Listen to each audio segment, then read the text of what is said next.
यह कहानी शुरू होती है एक स्कूल से। बाहर बारिश हो रही थी और अंदर क्लास चल रही थी।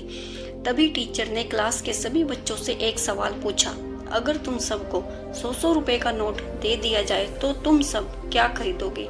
किसी ने कहा मैं वीडियो गेम खरीदूंगा, किसी ने कहा मैं क्रिकेट का बैट खरीदूंगा, किसी ने कहा मैं अपने लिए प्यारी सी गुड़िया खरीदूंगा, तो किसी ने कहा मैं बहुत से चॉकलेट्स खरीदूंगा।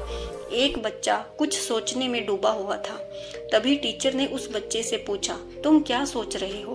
तुम क्या खरीदोगे? बच्चा बोला, टीचर जी मेरी माँ को थोड़ा कम दिखाई देता है तो मैं अपनी माँ के लिए एक चश्मा खरीदूंगा। टीचर ने कहा, तुम्हारी माँ के लिए चश्मा तो तुम्हारे पापा भी खरीद सकते हैं, तुम्हें अपने लिए कुछ नहीं खरीदना? बच्चे ने जो जवाब दिया उससे टीचर का गला भी भर आया। बच्चे ने कहा, सर मेरे पापा अब इस दुनिया में नहीं रहे।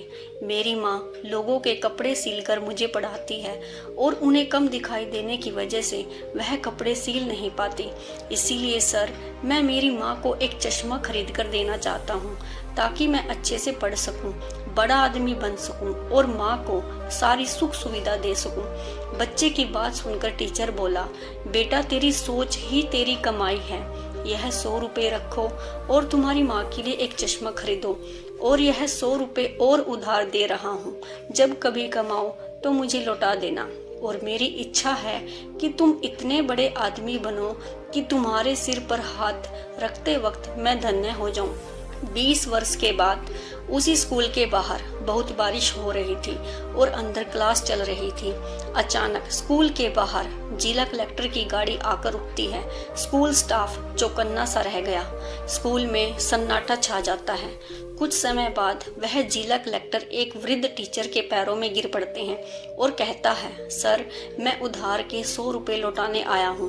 पूरा स्कूल स्टाफ दंग रह जाता है। फिर वृद्ध टीचर झुके हुए नौजवान जिला कलेक्टर को उठाकर गले मिलते हैं और रो पड़ते हैं। तो दोस्तों, आपको यह प्रेरणादायक कहानी टीचर और स्टूडेंट की एक प्रेरणादायक कहानी कैसी लगी? कमेंट करके अपना विचार जरूर हमें बताएं। Thanks for watching.